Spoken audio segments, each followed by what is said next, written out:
స్వర్గీయ రోషయ్య గారి గురించి నేనేమన్నా తప్పుగా మాట్లాడితే మీరు చర్య తీసుకోవచ్చు సార్. అది మీ మీ మీ మీ డెసిషన్ సార్. అది అధ్యక్ష, మీరు విద్యుత్ సంస్థల అప్పుల లెక్క చెప్పినారు, నేను ఆస్తుల లెక్క చెప్తా సార్. అధ్యక్ష, 81,516 కోట్ల అప్పు చేసిపోయినారు అన్నారు అధ్యక్ష. కానీ కేసీఆర్ గారి ప్రభుత్వం తెలంగాణ రాష్ట్రం ఏర్పడిన తర్వాత సృష్టించిన ఆస్తుల గురించి చెప్పలేదు అధ్యక్ష. ఉద్దేశపూర్వకంగా బదనాం చేయడానికి, బట్టగాల్చి మీదేయడానికి, అప్పుల సాకు చెప్పి 6 గ్యారంటీలు గొట్టెతందుకు ఒక ఉపోద్ఘాతాన్ని రూపొందించి ఇగో అప్పుల పాలైపోయింది, దివాలా తీసిందని చెప్పి తప్పించుకోవడానికి తప్ప ఇంకోటి కాదు అధ్యక్ష. అధ్యక్ష, ట్రాన్స్కో, టీఎస్ ట్రాన్స్కో అధ్యక్ష, ఇంకొక మాటలో చెప్పాలంటే అధ్యక్ష, వీళ్ళు అప్పచెప్పిపోయినాడు 2014లో. విద్యుత్ శాఖ అతి భయంకరమైన శాఖ అధ్యక్ష, అతి భయంకరమైన శాఖ, అత్యంత దురవస్థలో మాకు అప్పచెప్పిపోయినారు. అప్పచెప్పిపోయినప్పుడు ఏంది అధ్యక్ష పరిస్థితి? 2,700 మెగావాట్ల కరెంటు లోటు ఆ రోజు తెలంగాణ ఏర్పడ్డ నాడు. 22,423 కోట్ల అప్పులు మీరు అప్పచెప్పినాడు మాకు. 22,423 కోట్ల అప్పులు అధ్యక్ష. ఆనాడు ఇది ఆ రోజు మీరు అప్పచెప్పినప్పుడు అప్పులు 22,000, లోటు 2,700 అధ్యక్ష. ట్రాన్స్కో ఆస్తులు అధ్యక్ష, లెక్క వాళ్ళేమో అప్పులు చెప్పారు, నేను ఆస్తులు చెప్తున్నా. ట్రాన్స్కో ఆస్తులు వాళ్ళు అప్పచెప్పిపోయినాడు మాకు 2014లో 7,461 కోట్లు. ఈరోజు అధ్యక్ష ట్రాన్స్కో ఆస్తులు మళ్ళీ తిరిగి మేము వాళ్ళకి అప్పచెప్పినప్పుడు 24,476 కోట్ల అధ్యక్ష. జెన్కో ఆస్తులు అధ్యక్ష, టీఎస్ జెన్కో ఆస్తులు ఆనాడు 19,607 కోట్లు 2014లో, ఈరోజు 53,963 కోట్ల అధ్యక్ష. అధ్యక్ష, డిస్కామ్లు ఎన్పీడీసీఎల్, ఎస్పీడీసీఎల్ ఆ రోజు వీళ్ళు మాకు అప్పచెప్పిపోయినాడు మరి చాలా తక్కువ ఉండే అధ్యక్ష. ఈరోజు ఆస్తులు చూస్తే 59,132 కోట్లు, 81,000 కోట్ల అప్పులు అన్నారు అధ్యక్ష.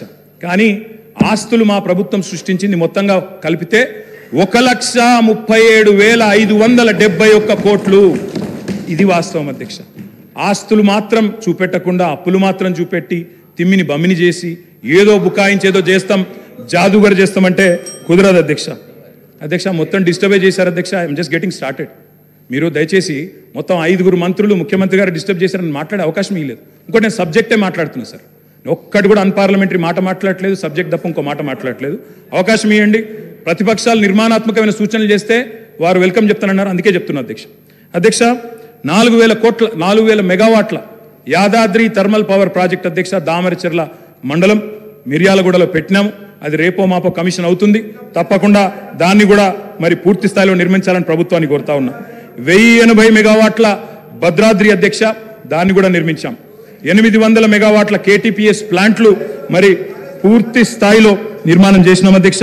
తప్పకుండా దాన్ని కూడా వారు పూర్తిగా మరి సవ్యంగా ముందుకు తీసుకొని పోవాలని కోరుతా ఉన్నా అధ్యక్ష. అధ్యక్ష, ఇంకా విద్యుత్ రంగానికే వస్తే నేను ఒక మాట అడుగుతా ఉన్నా అధ్యక్ష. అధ్యక్ష, ఉదయ్ స్కీమ్లో చేరినాం అధ్యక్ష. కేంద్ర ప్రభుత్వం ఆనాడు మమ్మల్ని అడిగింది, డిస్కామ్లు లాస్ట్లో ఉన్నాయి, ఉదయ్ అనే స్కీమ్ తెస్తున్నాము, ఆ డిస్కామ్లకు ఉన్న అప్పుల్ని మీరు స్టేట్ బ్యాలెన్స్ షీట్ మీద తీసుకోండి, మెయిన్ బడ్జెట్లో తీసుకోండి అంటే ఆనాడు స్టేట్ బడ్జెట్ మీద మీరు వదిలిపెట్టిపోయిన అప్పుల్ని 11,000 కోట్ల అప్పులు డిస్కామ్లకు ఉంటే వాటిని తీసుకోవడమే కాకుండా 9,000 కోట్లు చెల్లించిన ఘనత కేసీఆర్ గారి ప్రభుత్వం అనే మాట వారికి నేను విజ్ఞప్తి చేస్తా ఉన్నా అధ్యక్ష. అధ్యక్ష, ఇంకొక మాట, ఇక్కడ విద్యుత్ శాఖ మంత్రి గారు లేరనుకుంటాను అధ్యక్ష, ముఖ్యమంత్రి గారి దగ్గరే ఉందేమో, బట్టి గారి దగ్గర ఉన్నట్టుంది అధ్యక్ష. బట్టి అన్న కూడా వినాలా అధ్యక్ష. విద్యుత్ సంస్థలు, విద్యుత్ ఉత్పత్తి కేంద్రాలకు ఒక ప్రత్యేకత ఉంటుంది అధ్యక్ష. సెల్ఫ్ హైపాతికేషన్ ఉంటుంది అధ్యక్ష. సెల్ఫ్ హైపాతికేషన్ అంటే ఏంది అధ్యక్ష?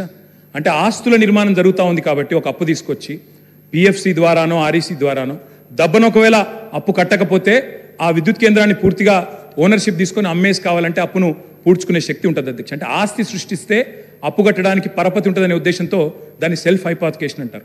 అక్కడ గవర్నమెంట్ ఇచ్చేది కేవలం గ్యారంటీ మాత్రమే బట్టన్న, మీరే ఫైనాన్స్ మినిస్టర్ కూడా.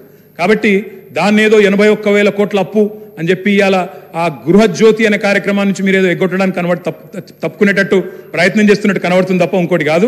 దయచేసి మహిళలకు ఇచ్చిన మాట, రాష్ట్రంలోని మధ్యతరగతి కుటుంబాలకు ఇచ్చిన మాట 200 యూనిట్లు ఫ్రీగా ఇస్తామని నిలబెట్టుకోండి. అప్పుల కంటే ఆస్తులు ఎక్కువ ఉన్నాయి. 1,37,571 కోట్ల ఆస్తులు సృష్టించి మీకు అప్పచెప్పాం, సవ్యంగా నడపండి అని చెప్పి కూడా నేను విజ్ఞప్తి చేస్తా ఉన్నా అధ్యక్ష. నేను ఇంకొక మాట అడుగుతా ఉన్నా అధ్యక్ష, విద్యుత్ ప్లాంట్లు కట్టడం తప్ప అధ్యక్ష? 2,700 మెగావాట్ల లోటుతో మీరు అప్పచెప్పిపోతే వాటిని అలా పెంచి బ్రహ్మాండంగా 19,000 మెగావాట్లకు చేర్చడం మేము చేసిన తప్ప? 7,700 మెగావాట్ల నుంచి 19,000 మెగావాట్ల సామర్థ్యాన్ని పెంచడం తప్ప? ఇవాళ రాబోయే సంవత్సరంలో మీరే ఎంజాయ్ చేస్తారు. 25,000 మెగావాట్లకి ఆ కెపాసిటీ పెరగబోతా ఉంది. రాష్ట్రంలో విద్యుత్ వినియోగం ఎంత పెరిగినా మీరే కదా రేపటి రోజున ప్రభుత్వాన్ని నడిపేది. వచ్చే సంవత్సరంలో కూడా తప్పకుండా మీకే ఆ వెసులుబాటు ఉంటుంది. Government is a permanent institution అధ్యక్ష. కాబట్టి ఆ విషయంలో బేసిజాలు అవసరం లేదు. మరి మీరు కొంత చేసినారు, మేము ఇంకా బాగా చేసినాం. 7,700 నుంచి 25,000 మెగావాట్లకు తీసుకొని పోయినాం. అభినందించండి. నిజంగా మేము గతంలో రాజశేఖర రెడ్డి గారిని, చంద్రబాబు నాయుడు గారిని, గతంలో పనిచేసిన ముఖ్యమంత్రుల్ని మా ముఖ్యమంత్రి గారు స్వయంగా ఆనాడు అక్కడ కూర్చున్నప్పుడు లేచి మరీ అభినందించినారు. గతంలో పనిచేసిన వాళ్ళు కూడా బాగా పనిచేశారు, మేము కూడా ట్రై చేస్తామని చెప్పాను తప్ప ఎవరూ ఏం చేయలేదన్న మాట ఎన్నడూ చెప్పలేదు అధ్యక్ష. అధ్యక్ష, ఒక ఛాలెంజ్గా తీసుకున్నాం అధ్యక్ష విద్యుత్ సంస్థల్ని నడపడం, రాష్ట్ర ప్రజలకు నాణ్యమైన విద్యుత్ ఇవ్వడం అనేది. మేము వచ్చినాడు నార్త్ సౌత్ లింక్ కారిడార్ లేదు, పక్క రాష్ట్రం పీపీఎల్ రద్దు చేసుకుంది, లోవర్ సీలేర్ ప్లాంట్ గుంజుకున్నారు, విభజన చట్టం ప్రకారం ఇవ్వడానికి ఒప్పుకోలేదు. ఇవన్నీ ఉండగా ఆనాడు ఇవాళ మేము చేసిన కృషి వల్ల మరి తలసరి విద్యుత్ వినియోగంలో ఆనాడు 2014లో 1196 యూనిట్లుంటే ఈరోజు 2349 యూనిట్లు, highest in the country per capita consumption of power, number 1 Telangana అధ్యక్ష. విద్యుత్ వినియోగం అనేది మన డెవలప్మెంట్ కూడా ఒక కొలమానం అధ్యక్ష. దాన్ని కూడా ప్రభుత్వం అర్థం చేసుకోవాలని నేను కోరుతా ఉన్నా అధ్యక్ష. ఆనాడు రాష్ట్ర పీక్ డిమాండ్ వాళ్ళు ఉన్ననాడు పీక్ డిమాండ్ వాజ్ 5661 మెగావాట్స్ అధ్యక్ష. మేము దిగిపోయే నాటికి 15,497 మెగావాట్లకి పీక్ డిమాండ్ పెరిగింది. ఉమ్మడి రాష్ట్రం కంటే మరి పీక్ డిమాండ్ పెరిగింది. వ్యవసాయ మోటార్ కనెక్షన్ల అధ్యక్ష, వ్యవసాయ స్థిరీకరణ చేసినాం కాబట్టే, చెరువులు బాగా చేసినాం, భూగర్భ జలాలు పెంచినాం కాబట్టే, రైతులకు వ్యవసాయాన్ని పండుగ చేసినాం కాబట్టే వాళ్ళు ఇచ్చిపోయినాడు.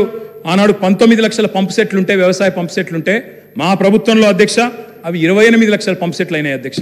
ఒక్క రైతులకు విద్యుత్ ఇవ్వడానికి ఉచితంగా 24 గంటల ఉచిత విద్యుత్ ఇవ్వడానికి అధ్యక్ష మేము ఖర్చు పెట్టింది సంవత్సరానికి 1000 కోట్ల రూపాయలు అధ్యక్ష. మొత్తంగా చూసినట్టయితే అధ్యక్ష 12,000 కోట్ల అధ్యక్ష. సంవత్సరానికి 1000 కోట్లు, 10 ఏళ్లలో దాదాపు 12,000 కోట్లు ఖర్చు పెట్టినాం అధ్యక్ష. సంవత్సరానికి 10,000 కోట్లు మన్నించాలి అధ్యక్ష. విద్యుత్ ఉత్పత్తి సరఫరా వ్యవస్థను మెరుగుపరచడానికి, అస్తవ్యస్తంగా ఉన్న డిస్ప్రపోర్షనేట్గా ఉన్న డిస్ట్రిబ్యూషన్ చక్కగా చేయడానికి మేము పెట్టిన ఖర్చు అధ్యక్ష 98,726 కోట్లు అధ్యక్ష. మాటలతో, ఊకదంపుడు ఉపన్యాసాలతో, ఎటుబడితే అటు గావు కేకలతో విద్యుత్ సంస్థలను సరిచేయలేము అధ్యక్ష. పెట్టుబడి పెట్టాలి. పెట్టుబడి ఉత్పాదక రంగంలో పెడితే దాన్ని పెట్టుబడిగా చూడాలి తప్ప అప్పు అని మాట్లాడడం అనేది శుద్ధ తప్పు అధ్యక్ష. అధ్యక్ష, మేము ఇంకొక లెక్క చెప్పాలి అధ్యక్ష. వారు మాకు అప్పజెప్పిపోయిన నాడు ఉన్న 400 kV సబ్స్టేషన్లు తెలంగాణలో 6, ఈరోజు 28 అధ్యక్ష. మేము 2014లో బాధ్యతలు చేపట్టిన నాడు 220 kV సబ్స్టేషన్లు 51. మేము కట్టింది 10 ఏళ్లలో మరొక 52, మొత్తం కలిపి ఈరోజు 103 220 kV సబ్స్టేషన్లు. 132 kV సబ్స్టేషన్లు నాడు 176, ఈరోజు 252. 33/11 kV సబ్స్టేషన్లు ఆనాడు 2138, ఈరోజు 3221. కరెంటు లైన్లు ఆనాడు హై టెన్షన్ లైన్లు తీసుకుంటే అధ్యక్ష 2014లో 16,379 కిలోమీటర్లు, ఈరోజు మేము దిగిపోయే నాటికి 28,446 కిలోమీటర్లు. లో టెన్షన్ లైన్లు ఆనాడు 4,89,000 కిలోమీటర్లు ఉంటే మేము దిగిపోయే నాటికి 6,52,000 కిలోమీటర్లు. మరి మేము పని చేసినామా లేదా? ఈ ఆస్తులు శాశ్వతంగా తెలంగాణకు దక్కుతాయా లేదా?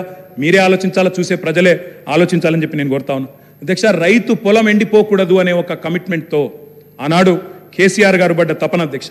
ఓపెన్ మార్కెట్లో, ఎందుకంటే 2,700 మెగావాట్ల లోటుతో ప్రారంభమైంది మా ప్రయాణం, అందుకే ఓపెన్ మార్కెట్కి పోయినాం. ఎంత ఖర్చైనా విరవకుండా, రైతు పొలం ఎండనీయకుండా 10 ఏళ్లు నడిపినాం అధ్యక్ష. ఒక్క సంవత్సరం కూడా క్రాప్ హాలిడే ఇవ్వకుండా నడిపిన ఘనత గౌరవ పెద్దలు కేసీఆర్ గారికి దక్కుతుంది అధ్యక్ష. అధ్యక్ష, విదేశీ బొగ్గు దిగుమతితో ఎన్టీపీసీ లాంటి ఇతర సంస్థల కరెంట్ రేట్లు విపరీతంగా పెరిగినాయి అధ్యక్ష. పెరిగిన తర్వాత కూడా మరి వాళ్ళు మా మీద అదనపు భారం మోపినారు. 12,718 కోట్ల ట్రూ అప్ ఛార్జీలు మా మీద వేయబోతే, ఆ ట్రూ అప్ ఛార్జీలు కూడా వినియోగదారుల మీద, రైతుల మీద, మహిళల మీద, గృహాల మీద వేయకుండా మొత్తం కూడా భరించింది ఆనాడు తెలంగాణ ప్రభుత్వం అధ్యక్ష. 12,718 కోట్ల అదనపు భారాన్ని కూడా మోసినాం. ఇవాళ అప్పులు మాత్రమే చెప్పి ఆస్తుల గురించి చెప్పకుండా తప్పించుకుంటామంటే కుదరదు అధ్యక్ష. నేను అడుగుతా ఉన్నా అధ్యక్ష.